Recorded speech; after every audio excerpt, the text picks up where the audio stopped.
임원 생활만 15년을 하셨는데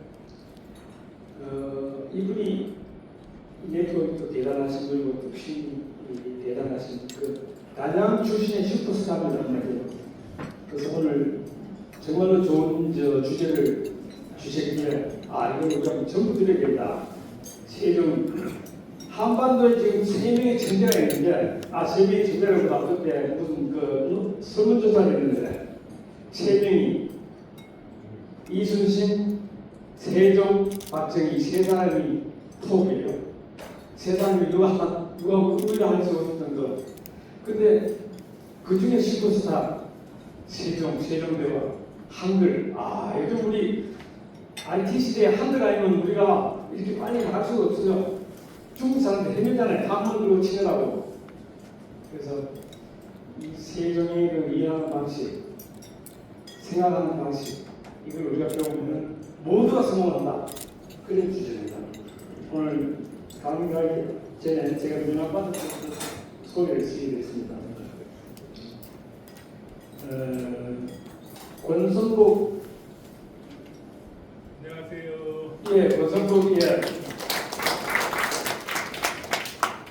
대표님. GS 에디터.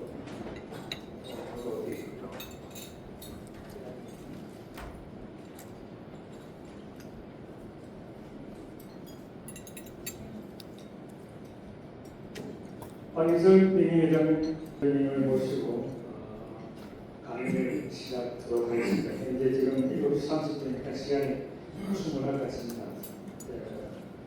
여러분들이 강의 들으실 때 가급적이면 핸드폰을 무급으로 해주시고 어떤 자세로 들어야 되냐면요. 오늘 강의를 듣고 회사에 돌아가가지고 직원들한테 내가 접근한다. 이렇게 하면 메모 안에도 머리에 쑥 들어옵니다. 그렇죠? 그런 방식으로 오늘 경청을 하시고 큰 박수로 우리 만나고 있는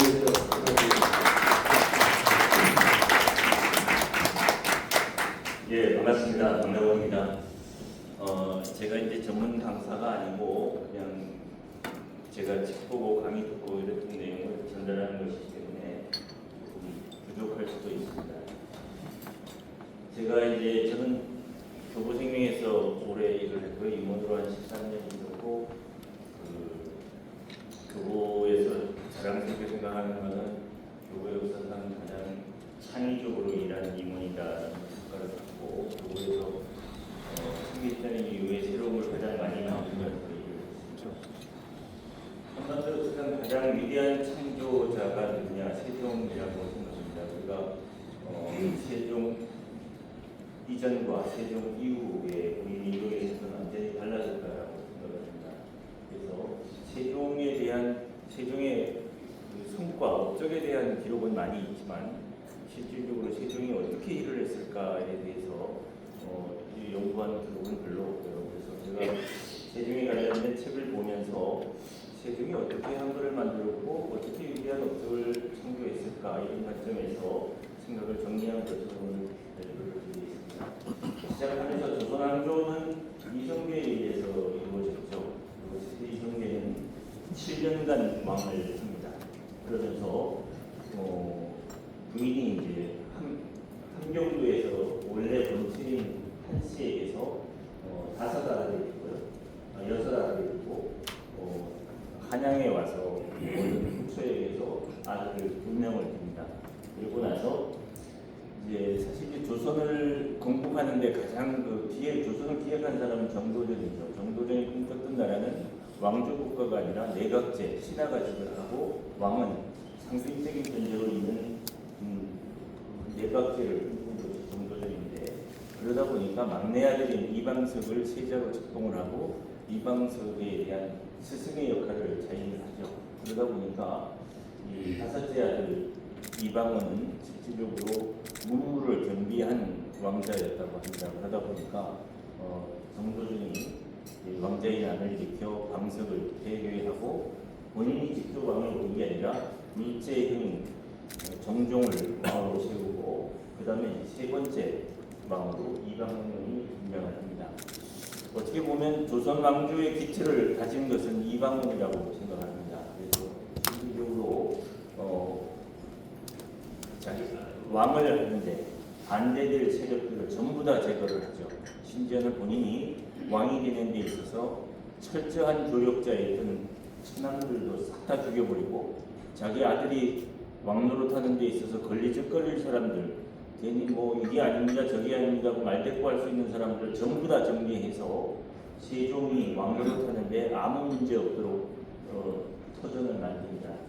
부인이 12명이었고 자녀를 30명을 낳습니다. 그 중에 큰아들이 양녕이었고 셋째 아들이 세종 충녕이었습니다. 첫째 아들 세종을 양녕을 세자로 책봉했을 때 양녕은 완전히 아주 즐겁게 사는 사람이어서 여러 가지 문제를 많이 일으키죠. 그래서 세자궁에 유폐를 시켰더니 상소를 올립니다.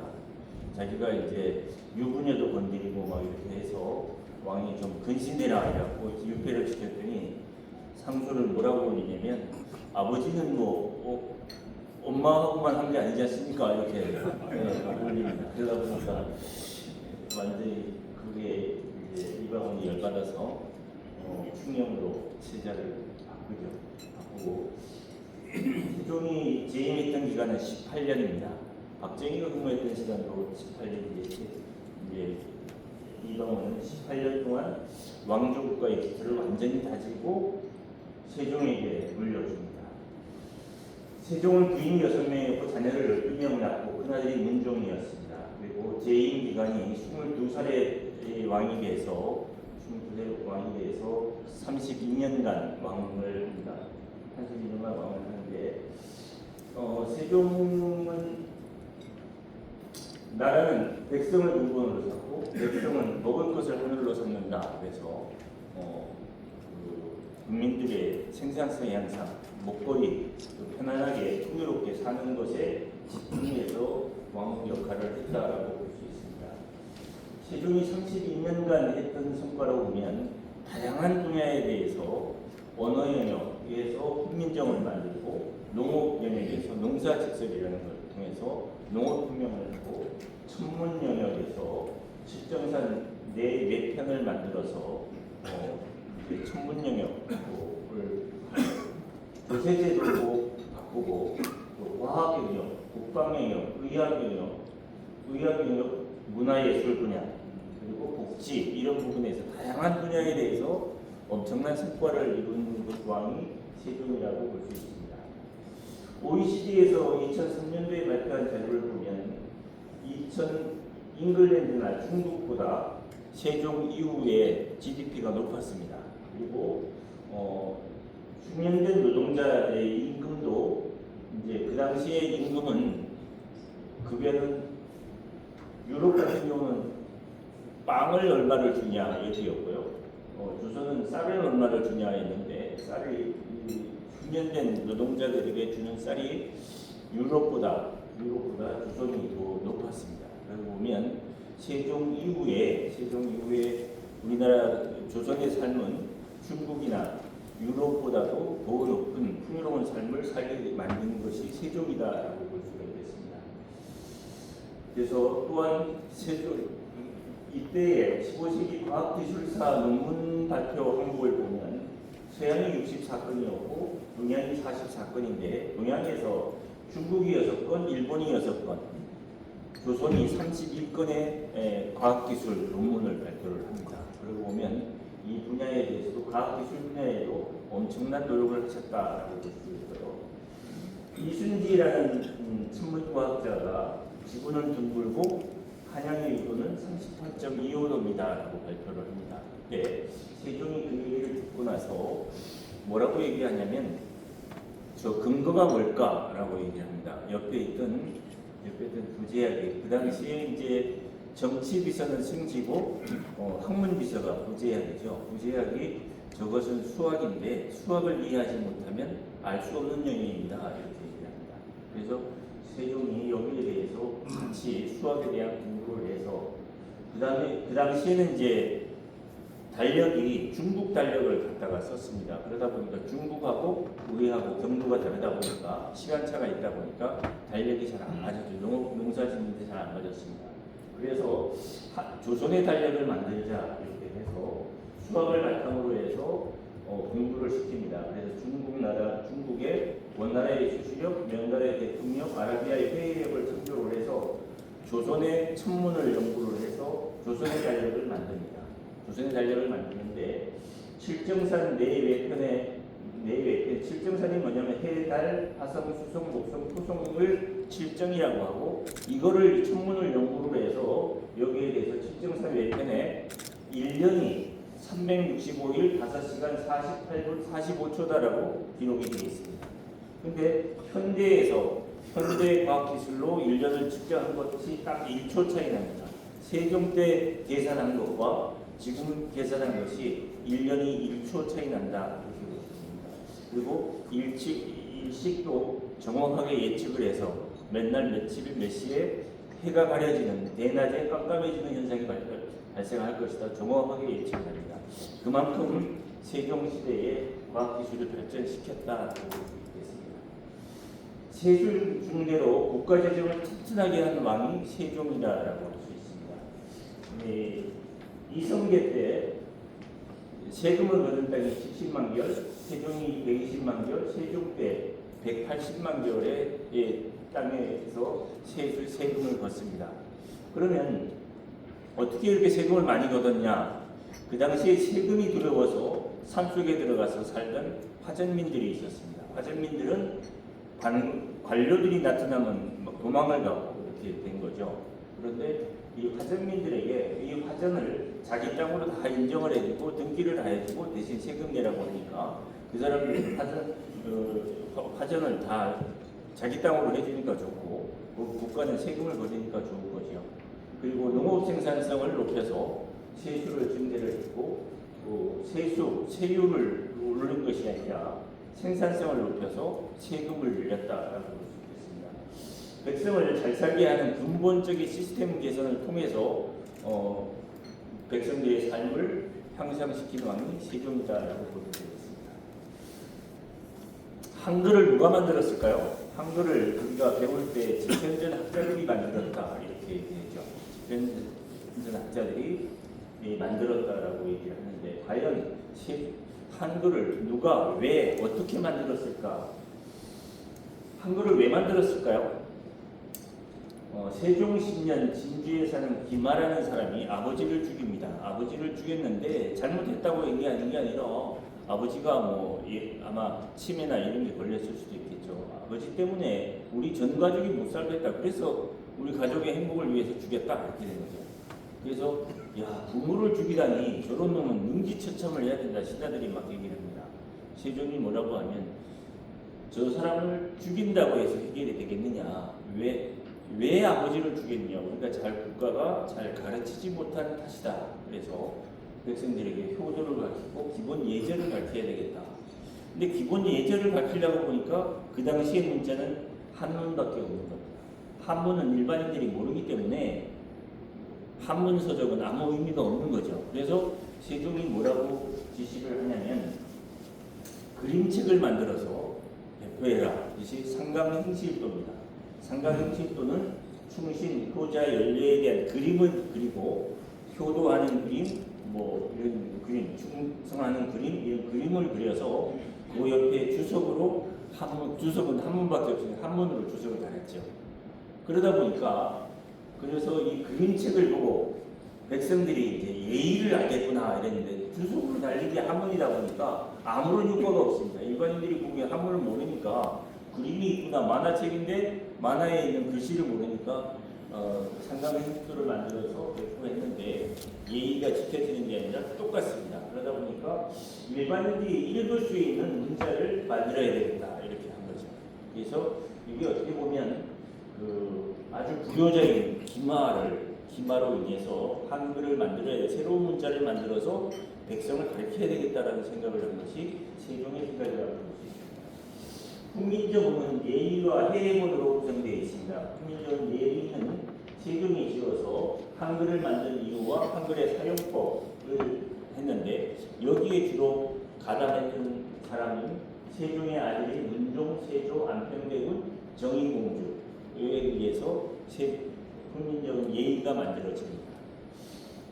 집현전 학자들이 등장하는 것은 훈민정음 해례본에서 나옵니다. 훈민정음 예의에서는 집현전 학자들이 뭘 했다라는 내용은 없습니다.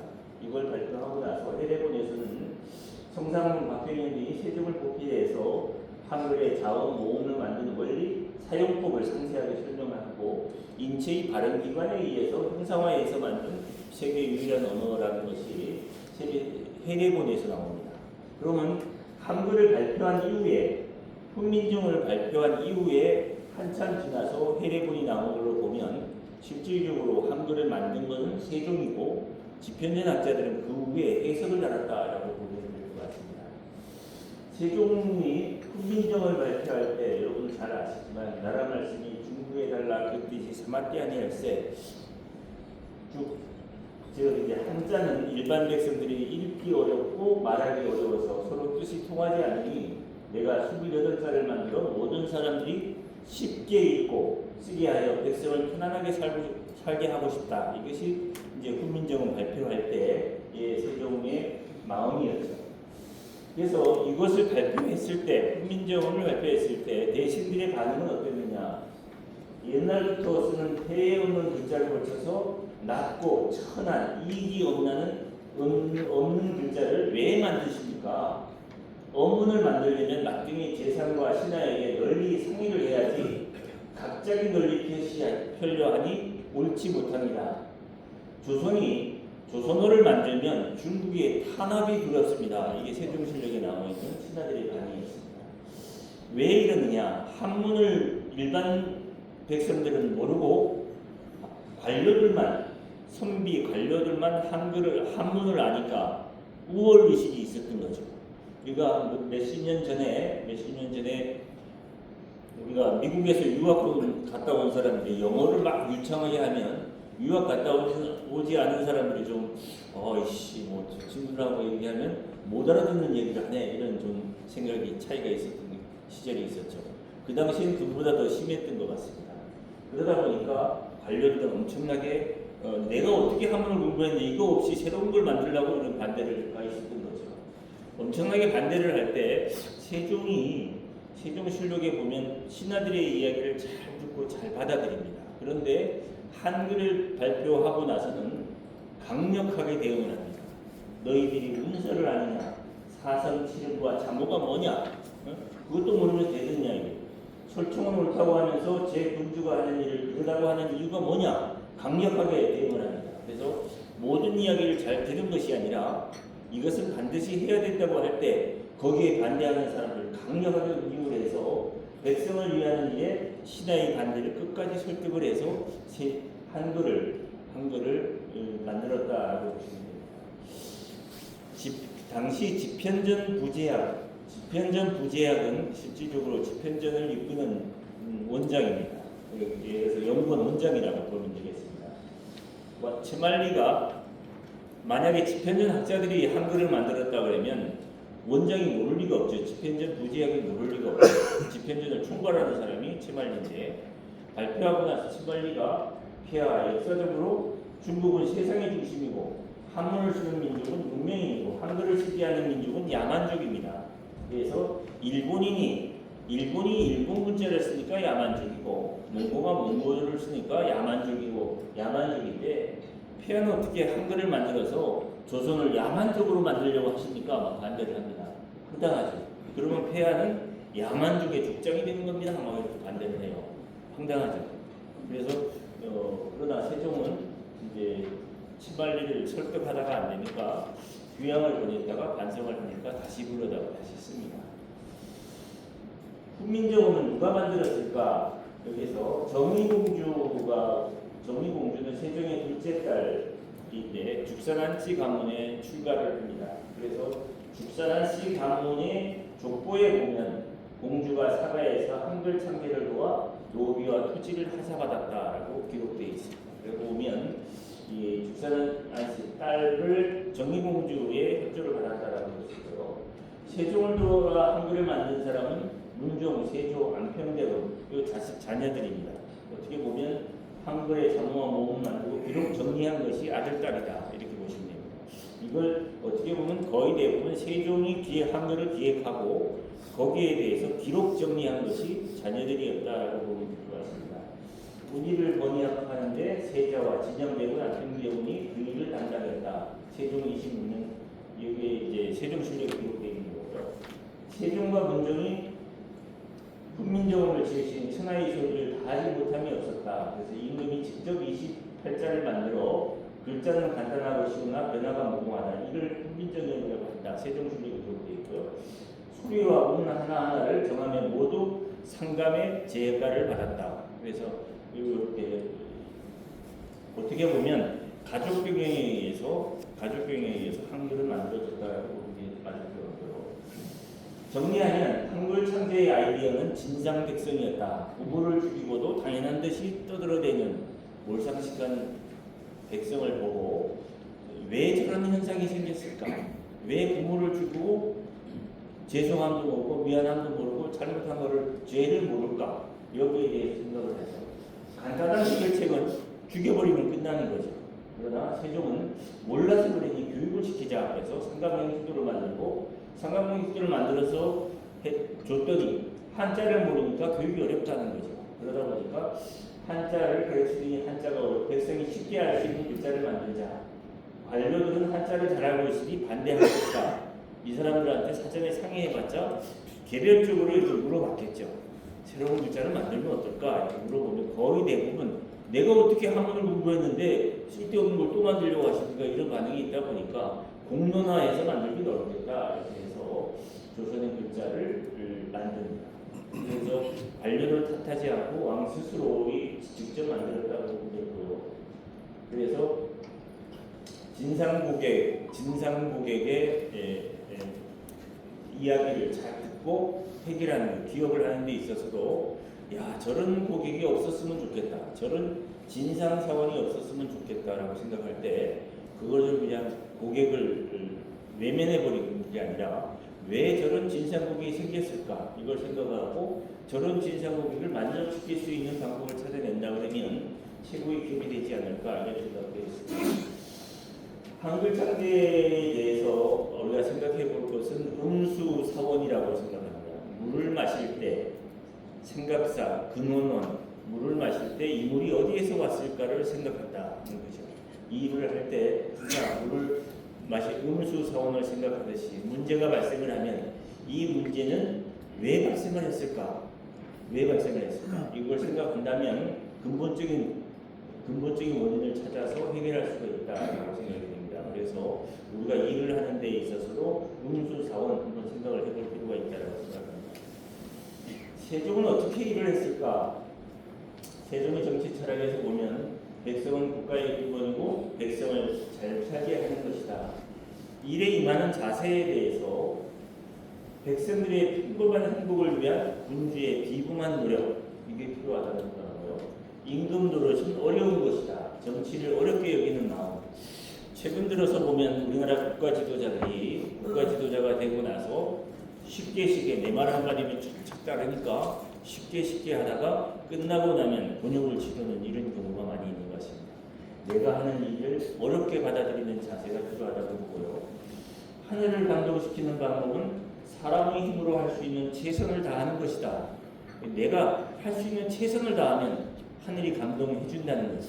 그런데 우리가 살면서 내가 할 수 있는 최선을 다하지 않으면서 상대방 탓, 옆 사람 탓, 상황 탓 하면 쉽죠. 그러나 세상은 바뀌는 게 없겠죠. 우리가 이제 기업에서 일을 할 때에도 이런 사람들이 많죠. 내가 딱 부임을 했더니 전임자가 개판을 만들어 놔가지고 힘들었다 뭐 이런 게 있고요. 우리나라 국가 지도자들도 부임하고 나면 전임자 까는 게 언제부턴가 당연한 것처럼 된 것 같습니다. 그러나 세종은 전임자를 우대하고 전임자의 경험을 잘 활용했습니다.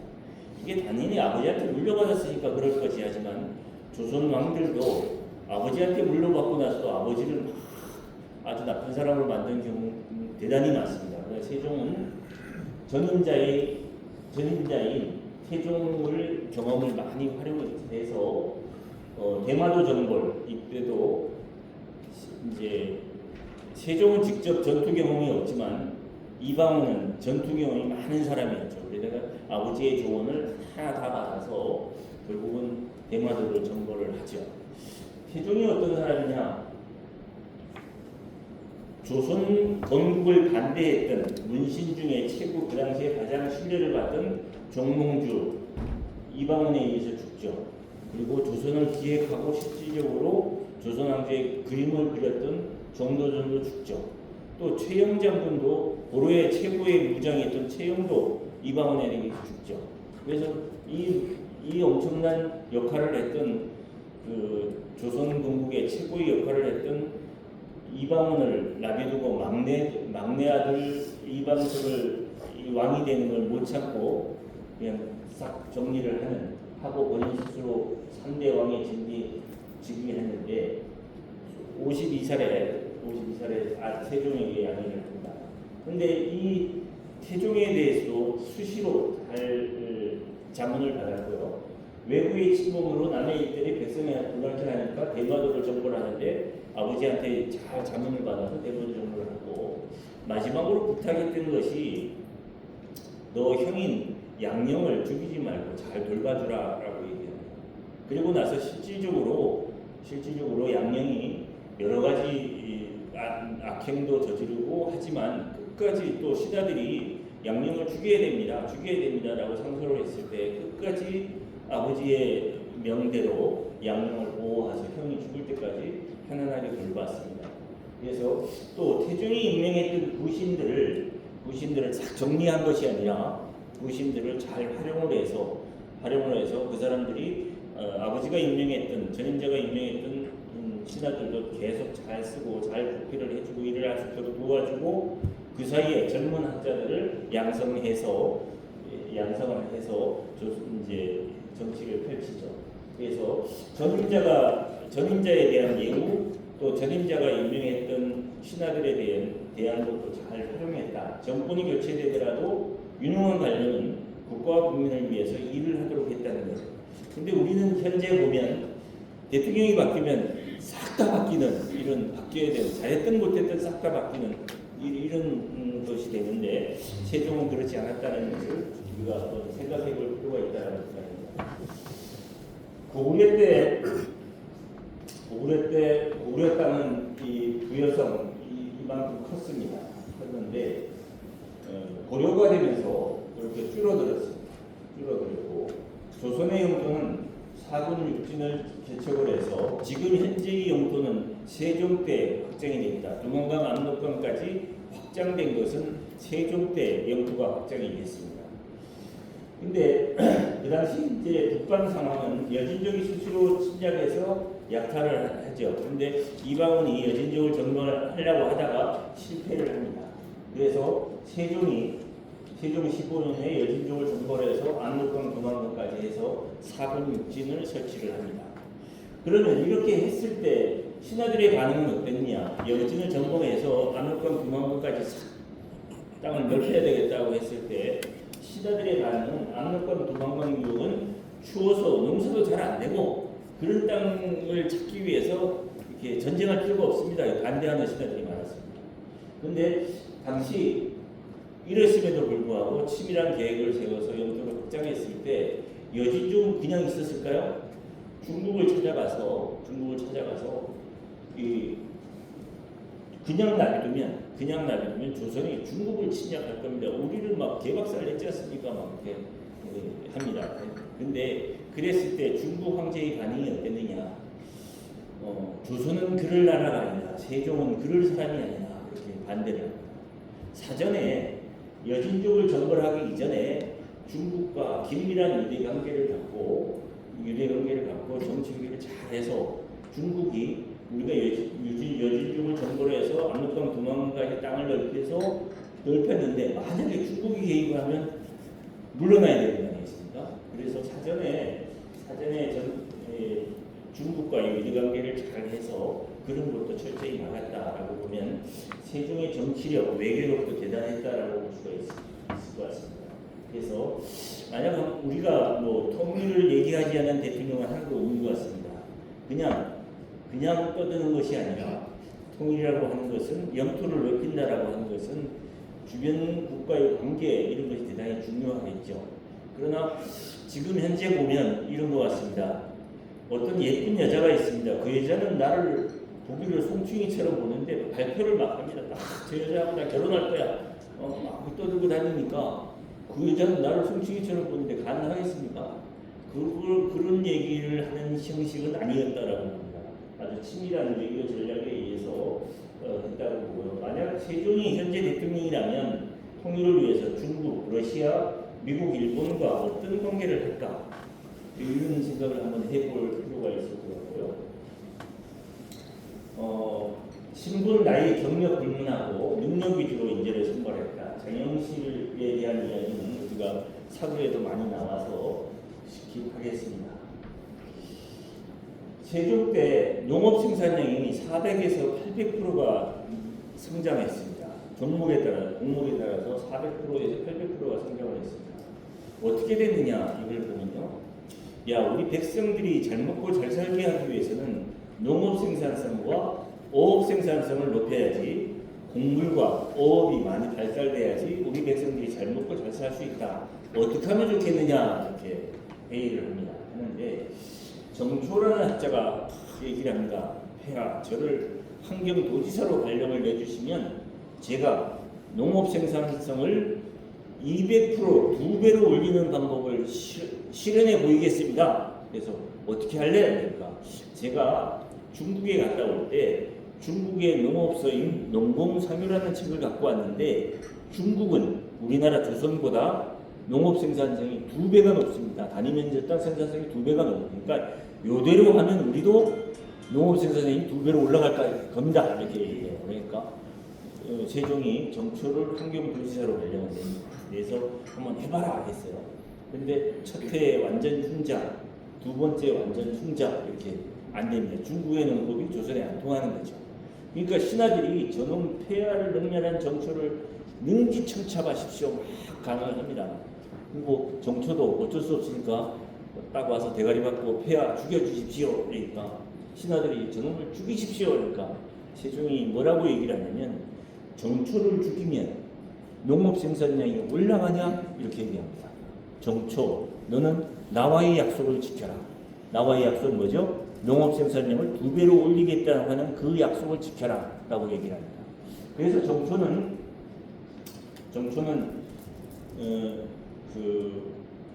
조선 분홍들의 농법을 연구, 전국에 다니면서 분홍들의 농법을 연구해서 책을 씁니다.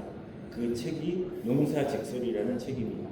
그래서 실패했다고 한 번 실패했다고 죽이는 것이 아니라 똑똑한 실패를 통해서 새로운 방법을 찾았다는 거예요. 농사직설에 보면 바디락 농법이라는 것이 나옵니다. 그전에는 바디락이 없었고 그냥 평지에다 씨앗을 뿌려서 농사를 지었습니다. 농사직설에 어떤 보면 바디락이 이제 밭을 이렇게 울목줄목하게 만들어 놓는 거죠. 그러면 그 속으로 땅으로 뿌리에 산소 공급이 잘 되다 보니까 농작물이 싱싱하게 잘 자라는 겁니다. 세종이 1429년 농사직설을 펼 때 밀레 이 바디락 농법이 있는데 밀레의 만종이 1800년대에 그려졌습니다. 밀레의 만종을 100배 확대해서 봐도 밀레의 만종에 바디락이 없습니다. 그러고 보면 서양보다 우리나라가 바디락 농법이 400년 빨랐다라고 볼 수가 있죠. 그 전에 휴안법이라고 해서 우리는 그냥 땅을 한 번 농사 지면 그 이듬해 농사가 잘 안 되니까 한 번 농사 짓고 1년 짓고 또 짓고 이랬습니다. 만약에 100평이 있다면 올해 50평 짓고 서쪽에 50평 짓고 내년엔 동쪽에 50평 짓고 이렇게 됐던 거죠. 그런데 어떤 집에 가니까 계속 농사를 짓는 겁니다. 왜 이럴까 하고 봤더니 여름에 풀을 막 계속 베어가지고 산더미처럼 풀을 쌓아놨다가 그걸 썩여가지고 밭에다 뿌리고 농사를 지니까 쉬지 않고 계속 져도 되는 겁니다. 퇴비농법이 세종 때 처음 나옵니다. 그리고 그 퇴비농법 또 밭이랑 밭에 봄에 되면 밭이랑 밭둑을 전부 다 태워서 왜 태우느냐 보니까 거기에 해충들을 죽이기 위해서 밭이랑 밭둑 논둑을 싹 태우니까 해충들이 죽어보니까 그 다음에 농사를 질 때 해충에 의한 피해가 없는 거죠. 이런 여러 가지들을 정리를 해 조선 군농들의 농법을 정리한 것이 농사직설입니다. 이 농사직설을 보고를 하니까 세종이 그럼 네가 직접 해봐라 이렇게 해서 한양 근처에서 2년간 실험을 합니다. 근데 직접 해봤더니 진짜 농작물이 아주 잘 자라는 겁니다. 그럼 그걸 책으로 내서 전국에 뿌려라 이렇게 한 것이 농사직설입니다. 어떻게 보면 성공 사례를 잘 찾아서 그걸 확대했다는 거죠. 그래서 개인의 성공을 기업의 성공으로 이끌어냈다는 겁니다. 개인의 성공을 그냥 놔두면 어떻게 보면 A라는 사원이 일을 잘했을 때 그냥 놔두면 몇 사람의 시기 질투의 대상이 될 수도 있고 왕따가 될 수도 있고 또 그 아이디가 소멸되지만 지도자가 우수 아이들을 발굴해서 그 기업의 프로세스로 정리를 하게 되면 기업 발전에 큰 도움이 된다라는 것을 우리가 볼 수 있습니다. 회의를 할 때 조선의 이제 그 당시에 천문 수학자인 이순지가 발표를 합니다. 지구는 둥글고 한양의 위도는 38.25도입니다라고 발표를 하니까 세종이 근거가 뭐냐? 그러니까 옆에서 구제하기 이것은 수학이고 수학을 이해하려면 방정식을 공부해야 됩니다라고 얘기를 합니다. 그래서 세종이 이순지는 오늘 밤 내 방으로 오라 이렇게 얘기합니다. 그리고 밤새도록 불이 꺼지지 않았다. 그래서 이순지에게 수학을 배웁니다. 그래서 우리나라에서 수학이 방정식이라는 단어가 처음 나온 것은 신라시대 때 방정식이라는 단어가 나옵니다. 세종 때 보면 빗변에 예를 들어 사각형이 있는데 가로의 길이가 얼마, 세로의 길이가 얼마면 빗변의 길이는 얼마인가? 예? 정사각형에 대한 뭐냐, 정팔면체에 대한 세로의 길이는 얼마인가? 요거에 대해서 계산하는 식을 같이 공부를 합니다. 어떻게 보면 이런 공부를 통해서 이순지에게 배워서 세종은 수학자를 능가하는 엄청난 영향을 바쳤다 이렇게 보시면 돼요. 수학자였다고 보시면 되고 그러다 보니 우리가 뭐 칠정산뿐만 아니라 그 모든 조선 시대에 세종 때 만들어졌던 추구기 이런 것들도 그냥 장영실이 혼자 만든 게 아니라 세종이 가서 완포인트를 다 한 거죠. 완포인트를 하고 검증을 하고 이러다 보니까 신하들이 얼렁뚱땅 일할 수 없게 만들었다라는 겁니다. 근데 이순지가 불친상을 당했을 때 김담이라는 학자를 추천을 하고 저는 3년간 심효살이를 하겠습니다. 아버지 묘를 지키는 일을 하겠습니다. 그랬더니 불허합니다. 말도 안 된다. 너는 일을 해라. 이런 거죠. 그래서 공사 우선 개인적인 일보다는 국가 일을 우선시했다. 심효살이를 지키고 공적인 일을 뒤로는 것을 용서하지 않았다는 거죠. 여기서 우리가 생각해봐야 될 것은 불치하문입니다. 아랫사람에게 물어보는 것을 창피하게 의지하고 치욕스럽게 생각하지 않는다. 임금이 신하에게 질문하고 배우고 익히는 즐거움을 나눴다는 거죠. 그래서 배우지 않고 공부하지 않고 옛날 경험으로 일하는 사람들이 갈 곳은 경로당이다. 그래서 우리가 항상 젊은이에게 항상 배우려고 하는 누구에게나 잘 모르면 나이가 들면서 모르면서도 대충 아는 척 넘어가려고 하는 게 많아지는 것 같습니다. 저도 그렇고요. 그러지 말고 잘 모르는 것은 끝까지 질문을 해서 근본을 알 때까지 질문을 하는 습관이 대단히 중요하다고 생각합니다. 우리가 이제 세종 시대에 정승하면 가장 얘기되는 것이 황희입니다. 황희는 고려 창왕 때 장원급제를 합니다. 그래서 고려의 창왕, 공명왕 두 왕을 모십니다. 그리고 조선에 와서 태조, 정종, 태종, 세종, 문종 5대 왕을 모십니다. 그래서 62년간 관직 생활을 합니다. 62년 동안 관직 생활을 하는데 엄청난 89세까지 살면서 62세까지 관직 생활을 합니다.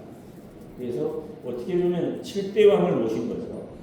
근데 이 양반이 고려말에 고려말 반려했는데 조선이 만들어지니까 반대를 하고 물러납니다. 그래서 이성계가 설득을 해갖고 썼더니 태종이 즉위하니까 이건 말이 안 된다고 또 물러납니다. 세종이 즉위하니까 장자상속이 아니라 이게 세종이 등극하는 걸 또 반대하고 물러납니다. 그래서 다시 설득을 해가지고 자기가 어떻게 보면 내가 왕되는데 반대했던 사람이죠. 내가 왕되는데 반대했던 황희를 불러다가 다시 했습니다. 황희의 통찰력, 판단력은 타의 추종을 불허했다고 합니다. 아무리 골치 아픈 사건이 있어도 이거 어떻게 해결되지? 황희하게 상의하면 요거는 A+B 하면 C입니다. 딱 나왔다는 거죠. 황희의 통찰력, 황희의 판단력은 대단했다. 그것 때문에 62년을 관직 생활을 했다는 거죠. 그래서 근데 황희는 모든 것에 대해서 항상 판단력을 내리느냐 그건 아니었다고 합니다. 그래서 판단해야 될 때는 판단하고 판단해서 별로 없는 거에 대해서 판단하지 않았다는 거죠. 쉽게 이제 우화로 보면 소를 키우는 농부가 와서 막 싸움이 벌어진 거죠. 검은 소를 키우는 농부가 우리 검은 소가 최고다. 누런 소는 누런 소가 최고다. 싸우니까 검은 소 주인이 와가지고 영감 이 검은 소가 이렇게 일도 잘하고 힘도 좋고 좋지 않는다. 좋습니다. 근데 이제 누런 소가 주인이 말도 안 되는 얘기를 합니다. 그러니까 그래 검은 소가 최고구나. 그리고 이 사람이 가가지고 누런 소 주인한테 황희 정신이 검은 소가 최고라고 얘기했어. 쓸데없는 소리 하지 마. 그러니까 누런 소 주인이 가가지고 누런 소가 이렇게 순하고 일도 잘하고 참 좋습니다. 그러니까 그래 누런 소가 최고구나. 검은 소가 뭐 쓸데가 없구나 이래서 그래서 둘이 같이 갔어요. 얘기를 들어보니까 검은 소도 좋고 누런 소도 좋구나 이렇게 얘기하면 뭐예요? 이건 뭐예요? 근데 판단해야 돼서 검은 소가 오르냐 누런 소가 오르냐 판단해봤자 아무런 효과가 없는 거죠. 그건 판단을 안 한다. 한 번은 또 궁녀들이 와갖고 이제 영감 저 A년이 나쁜 년입니다. 내가 옳습니다. 그래 A년이 나쁜 년이니까 네가 옳구나. A가 왔어요. B가 나쁜 년입니다. 그러니까 그래 B가 나쁜 년이면 네가 옳구나. 이렇게 둘이 가서 얘기하니까 다 자기가 옳다 그랬으니까 둘이 같이 가가지고 영감 판단을 내려주십시오. 그러니까 얘기를 들어보니까 둘 다 옳구나. 그러니까 거기에서 우리가 생각해 볼 것은 황희가 그럼 아무 판단도 안 하네? 판단해봤자 필요 없는 판단을 할 필요가 안 했다는 거죠. 근데 우리가 세상 살아가면서 판단을 해서 필요 없는 판단을 이야기해서 분란을 일으키는 경우가 많죠. 근데 황희는 그런 것도 잘 선택을 했다는 겁니다. 그래서 목표 달성에 도움이 되는 판단 이외의 것을 판단해서 에너지를 낭비하는 일이 없었다. 이렇게 볼 수 있고요. 조직 내 갈등의 대부분은 목표 달성과 상관없는 쓸데없는 것 때문에 갈등이 많이 발생한다 이랬는데 우리가 쓸데없는 거를 판단하기 위해서 고민하지 말고 목표 달성에 집중할 필요가 있다라고 생각합니다.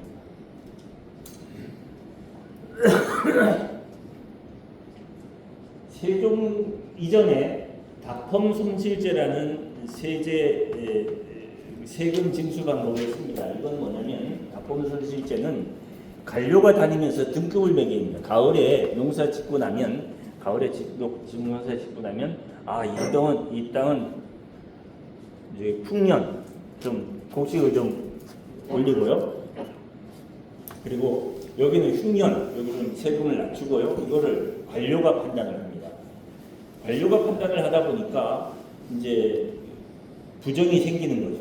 누군가 흉년이 되는데 관료에게 좀 뭘 주면 흉년으로 평가해버리면 세금을 조금 내도 되고 또 마음에 안 들어 그렇게 되면 여기에다가 아주 흉년인데 풍년이라고 평가를 하면 세금을 왕창 내야 되고 이런 폐해가 있는 거죠. 그래서 이거를 세제개혁을 해야 되겠다라고 하니까 전부 다 관료들이 반대를 합니다. 관료들이 전부 다 반대를 하고 황희가 뭐라고 하냐면 다펌솜실제를 고칠 수가 없다. 세법을 고친다면 부자들은 좋아하고 가난자들은 더 힘들게 된다. 반대를 합니다. 그러니까 세종이 황희의 말을 옳으니 따르라 합니다. 그러면 이제 세제개혁을 안 한다는 거죠. 그러고 나서 뭘 하냐면 여론조사를 합니다. 당시 17만 명에 대해서 백성 17만 명에 대한 전국적인 여론조사를 해서 6개월간에 걸쳐서 여론조사를 해서 여론조사를 해보니 백성들이 니들하고 얘기했던 건 다르다. 백성들이 세제개혁을 원한다. 이렇게 해서 관료를 설득을 해서 결국은 관료들이 승부할 수밖에 없게 해서 세제개혁을 합니다. 그래서 전분 6등급, 영분 9등급. 전분 6등급은 뭐냐면 이 땅이 비옥한 땅이냐 아니면 좀 생산성이 낮은 땅이냐 여기에들 6등분을 하고 영분 9등급 흉년이냐 풍년이냐 여기에 따라서 분류를 하는 걸 해서 결국은 목표 달성을 하는 거죠. 그러나 황희가 모든 부분에 대해서 청렴결백하고 일을 잘했던 것만은 아닙니다. 내각매직도 있었고요. 또 스캔들도 있었습니다. 스캔들도 있었고 이랬을 때 그게 막 문제시 됐을 때 약간의 문제점이 내각매직을 하거나 또 부정축제를 하거나 이런 것도 많은 기록이 있습니다. 그럴 때마다 짧은 것이 아니라 벌을 주고 경고를 하고 그리고 나서 다시 썼습니다. 황희가 62년간 정승을 할 수 있었던 것은 패거리를 만들지 않았다는 거죠. 패거리를 만들어 갖고 자기 황희를 따르는 추종자들을 만들어 갖고 이렇게 한 게 아니라 이 일만 열심히 했다. 패거리를 만들지 않았다. 그 대신 국가를 위해서 한 일은 엄청나게 컸다. 거기서 조금 부정축제한 거는 조선을 잘 살게 한 거에 비하면 아무것도 아니다. 이런 거였죠. 그래서 사적인 욕심은 좀 봐줬다는 겁니다. 그래서 황희가 모친상으로 3년 심호살이를 하겠다, 심효살이를 하겠다, 묘지기를 하겠다 이렇게 했습니다. 그랬더니 황희를 불러서 고생 많지 힘들지 이래서 고기를 줍니다. 고기를 쫙 주니까 황희가 폐하가 고기를 주시니 안 먹을 수가 없으니 먹고 나니까 이제 고기 먹었으니 열심히 일해라. 그래갖고 다시 심효살이 3년 못하고 일을 시킵니다. 고기를 먹었으니 힘을 내서 정사를 불러라. 사적인 일보다 공적인 일에 오르를 시켰다는 거죠. 이런 황희가 나이가 드니까 70대부터 계속 사직상수를 합니다. 폐하 신은 늙고 기가 멀고 눈도 늙고 허리도 아프고 다리에 힘이 없어 걸을 수도 앉을 수도 없으니 직위해제를 시켜주십시오. 이렇게 얘기하니까 세종은 병은 아직 건강하고 병도 실 정도는 아니고 기력이 강건하여 국정에 도움이 되고 질병은 의가 치료해 줄 것이다. 계속 일해라. 그래갖고 능력이 있는 사람은 퇴직도 불허하고 계속 정년 없이 일을 시켰다. 이렇게 봅니다. 세종의 회의 방식은 경영과 윤대입니다. 경영은 어떻게 보면 독서 경영, 역량 개발을 위한 회의다라고 보시면 되고, 윤대는 반대하는 사람과 함께 모여서 회의를 해서 이제 회의를 한 것이다라고 봅니다. 예를 들어서 어떤 국정 과제가 있으면 그 과제에 대해서 반대하는 사람, 찬성하는 사람 다 모아서 같이 회의를 했다. 그래서 합일점을 이루어서 일사불란하게 일을 추진할 수 있도록 했다라고 합니다. 회의에 임하는 자세에 대해서 세종이 이야기한 것을 보면 고든 자세로 회의에 임하라. 이건 뭔 소리야? 이렇게 해서 가만히 보니까요. 예전에 이제 왕 앞에서는 엎드려가지고 이렇게 엎드려갖고 얘기를 하죠. 회의할 때는 엎드리지 말고 당당하게 앉아서 얘기해라. 전부 다 같이 평등한 입장에서 회의를 당당하게 앉아서 해라는 얘기입니다. 국왕의 잘잘못도 모두 직언하고 긴급 사항이 발생 시 한 자리에 모여서 의논하고 소수 의견도 끝까지 경청하고 한 사람의 의견으로 결정해서는 안 된다. 모든 말을 들 때 다 그대로 따르지 않았다는 거죠. 누구의 말이든 좋은 의견이 나오면 지위고하를 막론하고 힘을 실어줬다는 겁니다. 그래서 황희의 말대로 하라. 허조의 비판에 귀를 기울여라.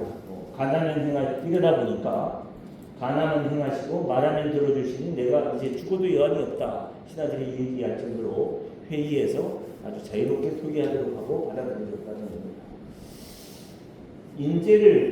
인재를 찾기 위해서 또 인재를 잘 활용하기 위해서 대단히 노력했다. 그래서 인재를 알아보지 못하는 건 모든 사람을 한 함께 일할 인재로 관찰해 하지 못하면 쓰지 못한다. 또는 질문과 관찰을 통해서 역량을 검증했다. 또 인재에게 명확하게 지시하고 확인하고 목표 전략을 찾았다는 거죠. 그리고 인재의 강점을 발견하면 적합한 지위에 배치하고 공적으로 허물을 덮게 했다. 그 사람이 어질다면 개구멍에 사는 사람이라도 공명해라. 뇌물죄와 횡령죄를 범한 자의 자식이라도 능력이 있으면 등용하라. 능력 있는 사람은 앞에서 일하게 하고 능력이 없는 사람, 무능한 사람은 뒤에서 일하게 했다는 거죠. 이런 거 보면 만약에 세종이 황우석 박사가 나왔을 때 세종이었다면 어떻게 했을까? 황우석 박사를 잘 키워줬다면 우리나라의 주기세포, 명세포 이것이 아마 세계 최고가 되지 않았을까 이런 생각이 들고요. 이질적인 이제 아이디어를 가서 정책을 냈고 그래서 이런 얘기가 있죠. 의심하면 사기가 떨어지고 너무 믿으면 사고가 난다 그러죠. 사람을 쓸 때 의심도 하지 말고 너무 믿지도 말고 객관적으로 보려고 노력해라 이런 것도 있고요. 그래서 유능한 인물이 잘못을 범하면 다시 기회를 줬다. 그래서 인재란 나라의 일을 자기 일로 여기는 사람이 인재다는 겁니다. 그래서 어떻게 보면 기업에서는 회사에서 회사의 일을 자기 일처럼 여기고 일하는 사람이 인재다라고 볼 수가 있고 세종이 말한 조선 정승의 조건 일과 말을 잘해야 된다. 일과 말을 잘해야 된다. 이건 어떻게 보면 일을 잘한다는 것은 전문성이 있어야 된다는 것이고 말을 잘해야 된다는 것은 커뮤니케이션 능력이 있어야 된다는 거죠. 전문성은 있는데 커뮤니케이션 잘 못해. 이러면 성과와 연결되기가 어렵죠. 말은 잘하는데 전문성이 없어. 별로 쓸데가 없죠. 전문성과 커뮤니케이션 능력이 대단히 중시받다. 이것은 현재의 우리 기업에서 일하는 데도 마찬가지일 것 같습니다. 전문성은 있는데 고객을 만나서 설득을 못해. 이러면 그 전문성이라는 것은 절름발이에 불과한 거죠. 그래서 전문성과 커뮤니케이션을 우리 모두 갖추기 위해서 노력해야겠다 이런 생각입니다. 세종실록에 나타난 세종의 습관을 보면 만기칠남이었다. 모든 것에 대해서 지독한 워크홀릭이었고요. 새벽 5시에 기상을 해서 6시에 경영을 시작을 하고요. 밤 10시까지 일을 했습니다. 그러면 하루 평균 16시간을 일에 몰입했다라고 합니다. 그래서 목표에 대해서 무한 열정을 발휘했다. 뭘 해야 된다고 했을 때 준비하고 발표를 시키고 반대하면 설득을 하고 설득해도 안 되면 구금을 하거나 기양도 보내고 그리고 목표 달성을 하면 다시 쓰고 이렇게 했다는 거죠. 경영을 통해서 공감을 형성했다. 경영의 생각을 말해라. 경영의 옳은 뜻을 실행하여 백성을 잘 살게 하라. 이런 말이 많이 나옵니다. 신하들에게 질문하고 대답하는 것을 보고 역량을 파악하고 적재적소에 배치를 했다는 거죠. 그래서 우리가 이런 것도 좀 배울 부분이 있다라고 생각이 되고요. 일을 진행을 하면 단가를 신뢰하고 죽지 않으면 교체하지 않았다. 그리고 일을 시키고 점검하고 직접 공부하고 같이 연구했다. 그래서 이가 일을 시켜놓고 알아서 해라가 아니라 수시로 피드백을 해서 일의 진도가 어떻게 나가는지 방향이 잘못되지 않았는지를 수시로 피드백을 해갖고 목표 달성을 시켰다라고 보면 됩니다. 그래서 필요한 사람은 어떤 경우에도 썼다는 거죠. 그래서 우리가 일을 할 때 창업 초기에 뇌물 받고 일 잘하는 사람, 청렴한데 일 못하는 사람 누가 좋을까요? 누구를 써야 될까요? 네? 그래서 뇌물 사적인 욕심이 많은데 일은 잘해. 개인 욕심은 많이 생기는데 일은 잘해. 이런 사람이 좋냐? 아주 청렴하고 깨끗한데 일을 못해. 누가 좋냐? 네? 네, 잘 판단해야 될 것 같습니다. 지도자가 편하면 조직원들은 더 편하려고 하고 지도자가 고생하면 조직원들은 즐겁게 일을 합니다. 그래서 지도자가 뒷짐지고 있는데 조직원들이 알아서 생산성이 높아진 역사는 없습니다. 그래서 우리가 이제 박정희 대통령도 일기 내각 때에는 거의 일기내각대 기록에 보면 하루 평균 18시간을 일을 했다. 그러면 아침 6시에 일을 시작하면 밤 12시까지 일만 했다는 거죠. 그러니까 관료들이고 뭐고 전부 다 따른 거죠. 세종도 하루 16시간을 일을 하니까 많이 따른 거죠. 구석구석의 각 분야에 대해서 뭐 교육부에 관한 거, 뭐 성공부에 대한 거 각자 회의하고 토의하고 일사불란하게 일선 목표를 정하고 전략을 정하고 이런 거에 대해서 16시간씩 일을 하는 왕이 세종이었다 보면 우리가 이제 흔히 뭐 학자들이 얘기하는 인파워먼트, 권한위임을 해야지 창의적인 일이 나온다 이렇게 생각하지만 CEO들은 여러분들은 그런 생각을 할 필요가 있습니다. 바둑을 두는데 9급짜리 100명과 1급짜리 1명이 바둑을 두면 누가 이길까요? 한 수 둘 때마다 9급 100명이 토의를 1시간씩 해갖고 두고 1급은 혼자 둡니다. 누가 이길까요? 1급이 이깁니다. 9급짜리 100명이 와도 1급을 못 이깁니다. 그렇다면 여러분 여기 CEO분들은 여러분들이 그 회사의 최고수는 누구여야 되냐? CEO여야 되는 거죠. 거기에서 원포인트를 할 수 있어야 된다. 그렇지 않고 9급짜리들에게 창의적으로 일해라. 그게 가능한 일입니까? 그건 아닌 거죠. 조선은 어떻게 500년이 유지됐을까? 어떻게 500년 역사를 왔을까? 조선 왕조의 기틀을 왕조의 기틀을 다지는 것은 이방원이었고 조선 왕조가 500년 갈 수 있는 기틀을 만든 것은 세종이었습니다. 세종이었는데 어떻게 500년이 유지됐을까? 세종의 시대의 복지제도, 가난해서 홍기를 놓친 사람에게 결혼을 지원했고요. 노인들을 군불로 초청해서 양로원을 베풀고 고연령 부모를 모시는 사람은 군역도 면제시켰고요. 장애인 복지제도를 두고 세제 혜택, 부역 면제, 일자리 제도, 전복사, 독경사 합문을 해가지고 장애인들에게 일자리를 만들어줬고요. 제수들의 인권도 보호를 해서 제수들도 위생적으로 하도록 하고 제수들도 부모를 봉양할 수 있도록 했고요. 여성 의여제, 간호사들을 선발 확충해서 했고 천인 노비들도 간호사로 특채를 했습니다. 그리고 아동복지, 버려진 아이 이런 거에 대해서 잘 복지제도를 잘 폈다 이런 겁니다. 우리가 이제 저출산 세계 최고 저출산 국가에서 출산 장려책을 편다 이런 것을 많이 지자체도 많이 하고 국가에서도 많이 하는데 저는 그런 걸 보면서 이런 생각을 했습니다. 아이를 낳으면 어디는 5천만 원 준다고 어디를 낳으면 1억을 준다고 그러잖아요. 그러면 만약에 부부가 여보 우리 애 하나 낳아서 1억 벌까?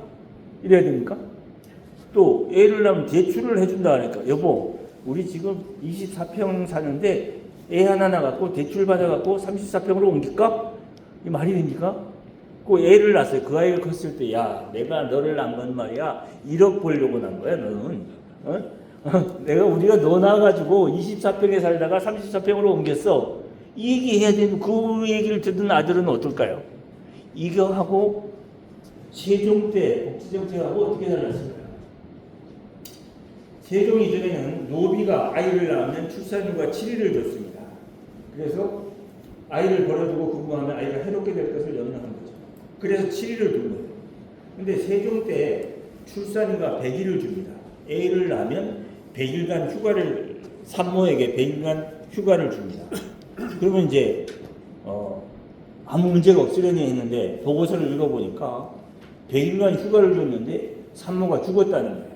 왜 죽었냐 보니까 애를 낳으면 100일간 휴가를 가는 거죠. 배가 불렀는데 출근을 해야 되는 겁니다. 노비가 출근을 했는데 막상 출근하고 아침에는 애가 안 나왔는데 출근했는데 애가 나오는 거예요. 그러니까 막 얼른 집에 가다가 길에서 겨울에 애를 낳아가지고 산모도 죽고 애도 죽은 거예요. 그러니까 야 산전 휴가를 줘야 되겠구나. 산전 휴가를 주기로 해요. 산전 휴가를 주려고 하니까 신하들이 뭐라고 얘기하냐면 산전 휴가를 주면 애 나오려고 합니다. 그러고 출근 안 해. 그 일주일도 안 하고 한 달도 안 하고 이러면 어떡합니까? 그러면 말이 안 됩니다. 뭐 산전 휴가를 준다는 건 말이 안 됩니다. 반대를 해요. 그리고 신하가 반대를 하니까 뭐라고 그러냐면 임신부가 애 나올 것 같습니다. 그래갖고 국가를 속일 수 있습니다. 이렇게 얘기하니까 세종이 결론은 그런 회의를 항상 하는데 세종이 결론을 뭐라고 얘기하면 노비가 국가를 속이려거든 국가는 속아주라. 그러면 국가는 건강한 백성을 얻게 된다. 아무도 얘기를 못하는 거죠. 그래서 세종 때 산전휴가 30일, 산휴가 100일을 줍니다. 엄청난 거죠. 근데 그랬는데 어떤 일이 생기냐? 그렇게 줬는데도 또 산모가 죽었다가 애도 죽고 왜 죽었냐? 이러고 보니까 애를 낳는데 산모의 건강 상태가 안 좋고 애도 상태가 안 좋은 거예요. 근데 이 두 부부만 살다 보니까 낮에 애를 돌볼 사람이 없는, 산모를 돌볼 사람이 없는 거죠. 남편 노비는 출근을 하는 거죠. 남편 노비는 출근하니까 집에 혼자 있다가 산모와 애가 죽습니다. 그러니까 야, 그럼 어떡하냐? 육아휴직을 주자. 애를 낳으면 육아휴직을 주자. 이렇게 돼요. 그러니까 육아휴직을 주자 그러니까 관료들이 뭐라고 반대하냐면 아니 출근해야 될 남자 노비가 출근을 안 하면 다른 노비들이 힘듭니다. 이건 형평이 안 맞습니다. 반대를 해요. 그러니까 세종이 거기에 대해서 산모가 집에서 힘들어 죽는데 남편 노비가 출근해서 일이 제대로 되겠냐? 그래서 부부란 힘들 때 함께 있어야 되고 힘들 때 서로 도와야 된다. 그래서 육아휴직 한 달을 줍니다. 이렇게 해서 복지제도를 펼치는데요. 걸씨가정들을 돕기 위해서도 1인당 쌀 몇 톡, 장 몇 톡, 여기 장은 된장을 얘기해요. 장 몇 톡, 미역 몇 톡을 주라. 걸싱여인이 아이에게 젖을 주면 만약에 애를 낳는데 영양 상태가 안 좋으니까 젖이 안 나와요. 그러면 그 다른 여인이 젖을 가서 먹이면 되지 않냐 그랬더니 그 당시에 영양 상태가 안 좋다 보니까 젖이 다 잘 안 나오는 거예요. 그러면 이웃집 아이에게 젖을 주면 그 사람에게 쌀 몇 배, 장 몇 톡, 미역 몇 뚜기를 주라. 이렇게까지 복지제도를 줍니다. 그래서 그리고 이렇게 해놓고 그냥 놔둔 게 아니라 관청에서 확인을 해서 그 아이가 살이 쪘는지 말랐는지 검사를 해라. 그 태만했는지 잘 봐라. 그리고 구일 결과를 기록해서 보고하도록 했고 암행어사들도 가가지고 요 제도가 제대로 시행되는지 안 되는지 확인해갖고 제대로 하지 않은 중간에서 떼먹는 놈이 있으면 엄벌해라. 결국은 조선이 500년을 간 이유는 백성을 긍휼히 여기고 아끼고 돌봤다는 거죠.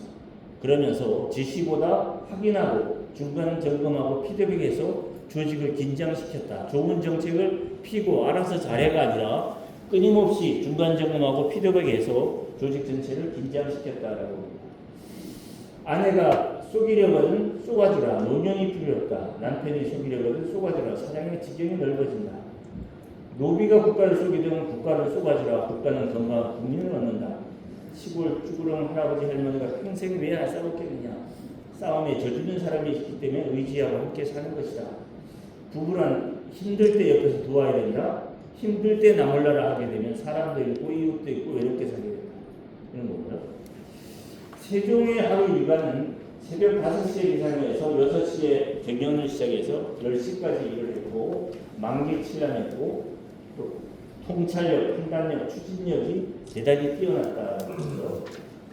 목표에 대한 몰입력이 대단했다라고 볼 수 있고요. 우리가 세종 리더십에서 배워야 할 부분은 모든 분야에 대해서 시키고 알아서 해 이게 아니라 알아서 해. 즉 그 분야에 대한 독서를 하고 업무에 몰입해서 문서를 읽고 정확하게 상황을 파악하는데 노력했다는 겁니다. 그래서 40대 중반부터 세종은 눈이 잘 보이지 않았다. 하도 글을 많이 보다 보니까 눈이 잘 보이지 않았다는 거죠. 그래서 우리가 이제 흔히 이런 얘기를 하죠. 뭐 대통령은 사람을 잘 쓰면 된다 이런 얘기를 하지만 사람을 잘 쓴다는 건 뭐죠? 그 사람의 전문성, 그 사람의 커뮤니케이션 능력이 어느 정도 되는가를 볼 수 있는 눈이 있어야 사람을 잘 쓰는 거 아니겠습니까? 그 볼 수 있는 눈은 뭐예요? 공부하지 않으면 안 보이는 거죠. 그런 부분에 있어서 대단했다라고 볼 수 있고요. 실질적으로 사형수들의 잘 맞던 재판 기록을 찾아서 재수사를 지시해갖고 무죄방면한 사례도 있고요. 그래서 여러 분야에 대해서 엄청나게 했다는 것이고, 불치함은 아랫사람에게 물어보는 것을 창피하게 여기지 않았다. 모르는 것을 정확하게 이해할 때까지 끊임없이 질문을 했다. 호기심을 갖고 질문을 해서 정답을 찾아냈다는 거죠. 우리가 일을 하는 데 있어서 이건 대단히 중요한 항목이라고 생각합니다. 불치함은 내가 제안을 했는데 왜 거래가 성사되지 않을까? 저놈이 나쁜 놈이야. 뭐 경쟁사가 뭐 어떻게 반칙을 썼어. 이렇게 얘기하면 편하지만 그게 아니라 왜 우리를 선택하지 않았을까? 불치함은 필요하고요. 음수사원, 물을 마실 때 이 물이 어디에서 왔을까를 생각해라. 이건 대단히 중요한 일인 것 같습니다. 그래서 리더의 통찰력, 판단력, 통찰력이라고 하는 게 그런 거 아니겠습니까? 아는 것만큼 보인다. 내가 뭘 잘 하려고 하는데 잘 안 보인다 그러면 내가 아는 게 부족한 거다라고 생각을 하고, 그 분야에 대해서 불치함은 끊임없이 질문을 통해서 정답을 찾아내는 게 필요하다라고 생각이 됩니다. 능력이 있는 인재를 발굴하고 양성해서 하는 것이 필요하고요. 세종이 사람을 보는 기준, 모든 사람을 국가 발전에 어느 분야에 쓰면 도움이 될까, 이걸 생각을 했다는 거죠. 우리가 기업을 하면서 모든 사람을 회사를 발전시킬 인재로 보는 눈이 필요하다라고 생각이 됩니다. 그리고 인재가 아닌 사람은 신경 쓸 필요 없다. 여러분 회사를 성장 발전시키는 데 도움이 안 될 사람에게 신경 쓸 필요 없다. 이런 생각이 들고요. 그래서 인재를 보는 눈, 모든 사람을 볼 때 이 사람이 우리 회사의 고객이 될 수 있는 사람인가? 우리 회사에 와서 함께 일할 수 있는 사람인가? 이런 부분으로 사람을 보는 것이 대단히 중요하고, 입사시킨 사원은 끝까지 함께 가려고 하는, 또 장점을 빛나게 하고 단점은 내가 덮어준다. 성과를 내도록 목표를 정하고 피드백을 하고 함께 연구하고 끝까지 될 때까지 연구한다. 믿고 맡긴다는 그냥 과제를 주고 그냥 놔두는 것이 아니라 끊임없이 어떻게 돼 가는가를 진도를 확인하고 과정을 확인하고 피드백을 통해서 목표를 달성하는 것. 목표를 명확히 하고 지시하고 확인하고 함께 연구한다. 방해꾼이 생기더라도 한번 세운 목표는 끝까지 밀어붙이는 힘이 세종은 강했던 거고요. 통찰력으로 목표를 설정한다. 그래서 해야 할 일을 넓고 깊게 보는 눈이 대단히 필요하다고 봅니다. 세종은 관료의 역량, 백성의 삶, 주변국에 대한 정보 수집, 여기에 대해서 엄청나게 애를 쓴 분이다라고 생각이 되고요. 판단력, 추진력 이런 부분이 대단히 중요하다고 생각을 합니다. 세종이 한 일의 대부분은 관례답습이 아니라 백성의 삶을 좋게 하기 위해 초점을 맞춘 새로운 창조였다고 볼 수 있습니다. 그래서 우리 사업가들은 고객의 삶의 질을 좋게 하기에 초점을 맞춰서 목표가 정해지면 절대 포기하지 말고 절대 지치지 말고 끝까지 가야 한다라고 생각이 들고요. 인생에서 쉽고 편하고 즐거움의 끝은 허무, 좌절, 절망이고 두렵고 힘들고 하기 일을 해냈을 때 환희와 보람과 뿌듯함이 생긴다라고 생각을 합니다. 제가 역사학자가 아닌 입장에서 정리한 내용이어서 여러분들이 좀 어설프게 보였을 것 같습니다. 저는 이제 모두에 말씀드렸습니다만 보험 판매회사를 운영하는 사람입니다. 그래서 저희 회사는 고객에게 가장 좋은 상품과 서비스를 제공해서 고객의 삶을 풍요롭게 하자 이런 생각으로 만들었습니다. 고객들에게 가장 좋은 상품과 서비스를 제공하는 회사가 되기 위해서 노력해 왔습니다. 그래서 우리 회사를 잠깐 소개해드리면요, 우리 회사에 입사하신 삼성생명에 근무하시는 분이 이런 얘기를 하시더군요. 삼성생명이 보험업계에서 가장 큰 회사인 줄 알았는데 오네스에 입사하고 보니 삼성생명은 동네 슈퍼고 오네스는 백화점입니다. 뭔 소리냐?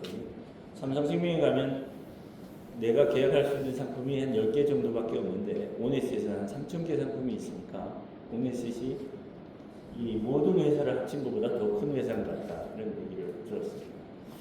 우리가 이제 금융이라고 하는 것, 여러분이 돈을 벌면 금융기관을 활용하지 않을 수가 없죠. 금융의 목적은 현재 삶의 질을 유지하고 풍요로운 미래를 준비하기 위한 것이 금융이다라고 볼 수 있고요.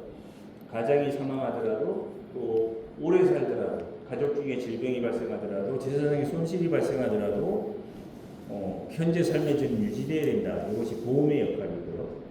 풍요로운 미래를 위해서 단기, 중기, 장기 투자를 하는데 이게 장기 투자도 또 보험의 역할이 큽니다. 그리고 은행은 어떻게 보면 자금을 보관하고 활용하는 유동성의 수단에 그치지 않는데 많은 사람들이 은행만 거래하다 보니까 금융을 제대로 활용하지 못하는 경우가 많습니다. 그래서 보험이 어떻게 보면 선진국일수록 보험의 역할이 더 크다라고 볼 수도 있습니다. 여러분들이 살면서 이런 생각을 한번 해볼 필요가 있습니다. 여러분들이 버는 소득은 100% 지출로 이루어집니다. 지출은 소비성 지출과 투자성 지출로 구분이 됩니다. 이제까지 소비성 지출과 투자성 지출을 어떻게 했냐에 따라서 현재 자산과 현재 부채가 형성되어 있습니다. 그런데 앞으로는 어떻게 될 것이냐? 미래 부채를 생각해 보셔야 됩니다. 결혼 미래 부채라고 하면 미래의 확정적인 지출을 미래 부채라고 이야기합니다. 결혼을 하면 가족의 생활자금 확정적 미래 부채고요. 자녀를 낳으면 양육자금, 교육자금 확정적 미래 부채이고, 질병이 발생하면 치료자금 확정적 미래 부채이고, 나이가 들면 노후생활자금 확정적 미래 부채이고, 재산이 많은 사람들은 상속세라는 확정적 미래 부채가 있습니다. 제가 아는 강남에 건물을 갖고 계신 분이 내가 건물을 대출 이론도 없이 내가 건물을 갖고 있어서 난 부채가 제로라고 생각을 했는데 내가 부채가 400억인 빚쟁이인 줄을 몰랐다. 네? 400억인 확정적 미래부채, 상속세가 있는 거죠. 그렇지 않으면 내 자산을 지킬 수 없다는 거죠. 확정적 미래부채에 대비하는 자산을 보장자산이라고 하고 이것을 보험을 통해서 잘 준비하는 지혜가 필요하다고 생각을 합니다. 우리 회사는 법인을 만드신 분들이 법인에 대해서 어떻게 법인 자산을 늘려나가고 법인을 지키고 가업 승계를 할 수 있을 것인가 이런 거에 대해서 연구를 많이 하는 팀이 있습니다. 그래서 법인이 잘 성장을 했을 때 상속세, 증여세 이걸 어떻게 줄일 수 있을 것인가에 대해서 연구를 많이 하는 팀이 있습니다. 그 최고의 전문가가 있습니다.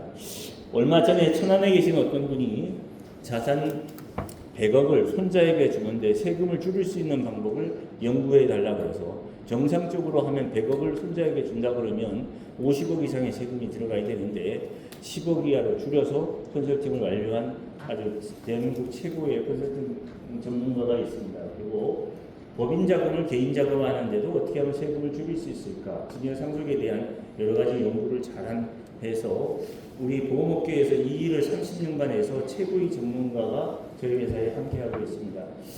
은퇴 증여상속연구소장 웰스 매니저 본부장을 하고 있는 우리 서성식 대표가 이 분야에 대해서 30년간 연구를 하고 여기에서 또한 실질적으로 고객 컨설팅 사례를 많이 갖고 있고요. 최고의 세무 전문가 또 노무 전문가 여러 가지 전문가들을 같이 팀을 구성해서 일을 하고 있습니다. 혹시 여기 부분에 대해서 궁금한 사항이 있으면 연락 주시면 여러분들이 자산을 지키는데 명문관을 지키는데 도움을 줄 수 있을 것 같습니다.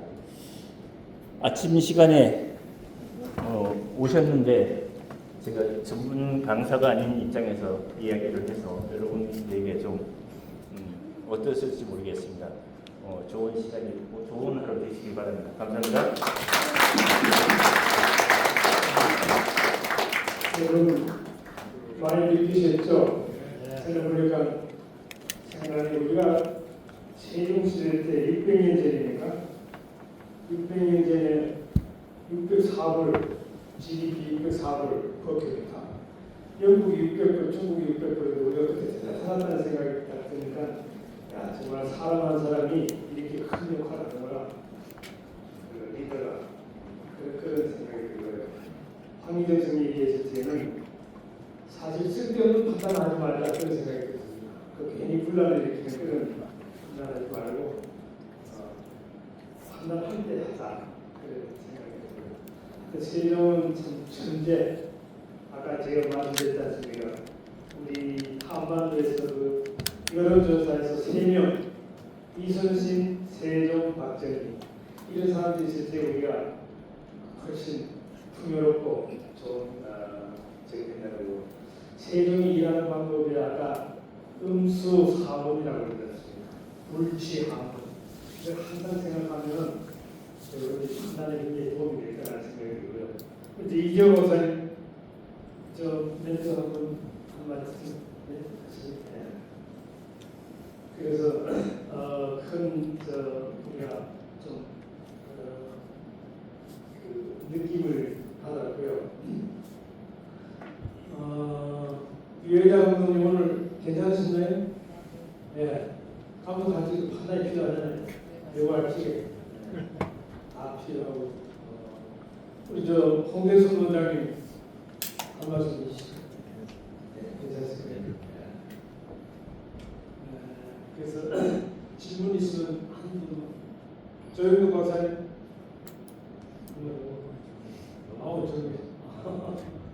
저는 한글 하나만 해도 세종의 진가가 나타난다 그런 생각이 듭니다. 질문 있으시면 예, 이중식. 예. 언제부터 이렇게 세종에 대해서 관심을 가지십니까? 어떤 계기가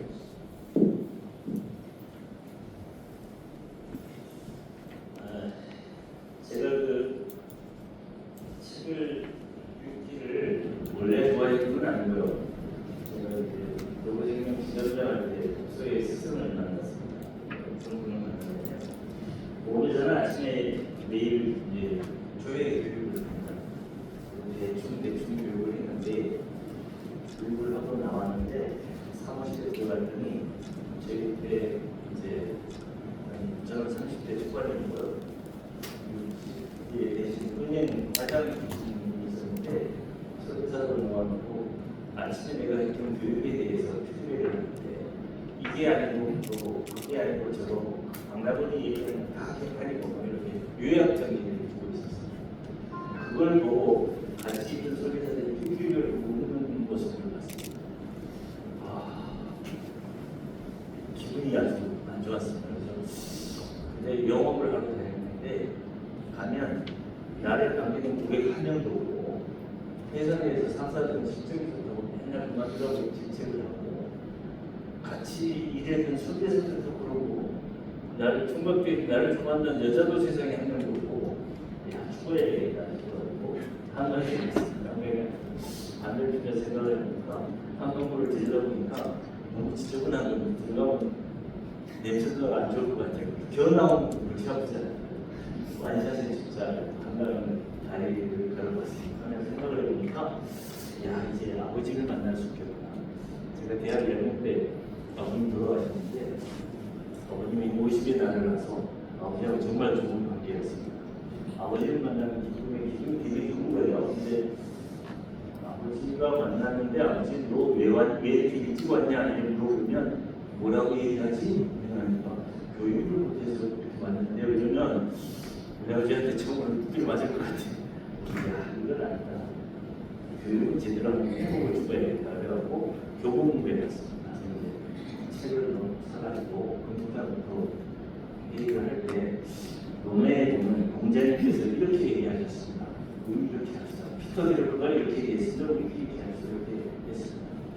그래서 그때 30대 때 1년에 책을 한 100권씩 봤습니다. 술을 먹고 집에 가서 오버이트를 다 하고 책을 봤습니다. 그러면서 그게 재밌었습니다. 그러다가 어느 날 회식을 했는데 나한테 그렇게 빈정거렸던 그분이 옆에 앉아서 박나무니 너 교육 들으려고 내 시청에 내려서 뛰어와 너 집가봐 너무 좋아 뭐 이런 얘기를 하는 거예요. 그래서 이제는 죽어서 아버지한테 할 말이 있는데 죽을 이유가 없어서 아직까지 살았습니다. 근데 제가 그분 덕분에 책을 많이 봤습니다. 그때는 1년에 한 100권씩 본 것 같고 40대에도 책을 많이 보고 그때는 모자를 한 달에 그 중에서 세종에 대한 책을 박정희에 대한 책을 보면서 성과에 대한 관심이 많았고 나중에는 어떻게 박정희가 이렇게 큰 일을 했을까? 어떻게 세종이 이렇게 많은 습격을 했을까? 이런 관점에서 보다가 이렇게 정리했는데요. 우리 이영호 원장님께서 강의를 하라고 해서 아무 생각 없이 예, 그때로 해놓고 막상 요한을 준비하다 보니까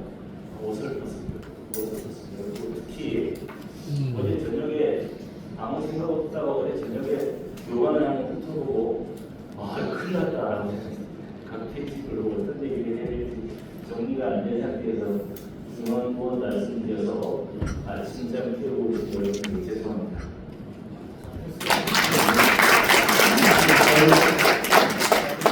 이 중에서 받아들이기가 좋은 얘기까지 있었거든요.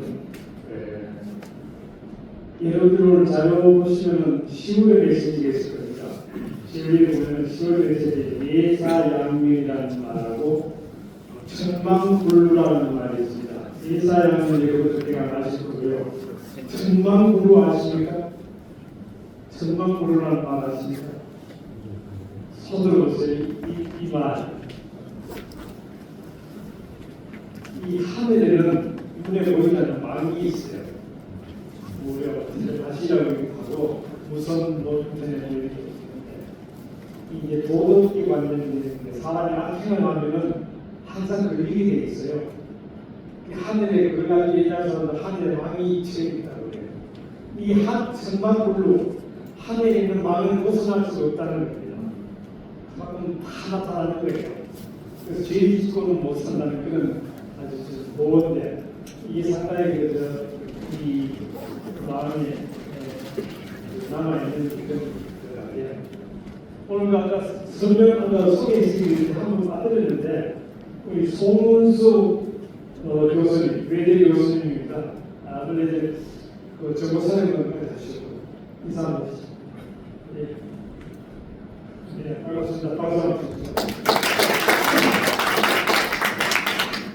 저는 우리 강연한 박나원 대표하고 중학교 동창이고 아주 친한 친구인데요.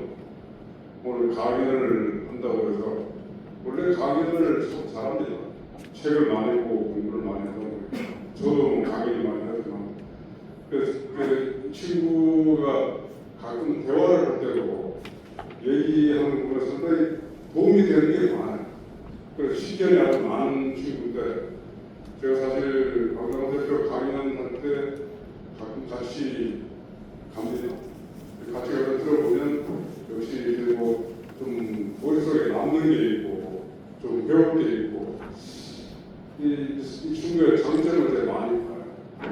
그래서 아주 좋아하는 친구인데 오늘도 역시 새벽같이 오신 분들의 기대에 어긋나지 않게 아주 훌륭한 강의를 잘 해줬다고 생각이 되고 또 저 역시도 또 강의를 통해서 또 세종뿐만 아니라 어떤 또 부가적인 것도 많이 얻고 가는 같은 좋은 시간이 됐습니다. 또 이 자리에 계신 또 훌륭한 CEO분들을 같이 또 뵙게 돼서 영광스럽고 오늘 좋은 시간이었습니다. 다시 한번 우리 박나원 강사한테 박수를 보내주시죠. 감사합니다. 자료를 보시면요.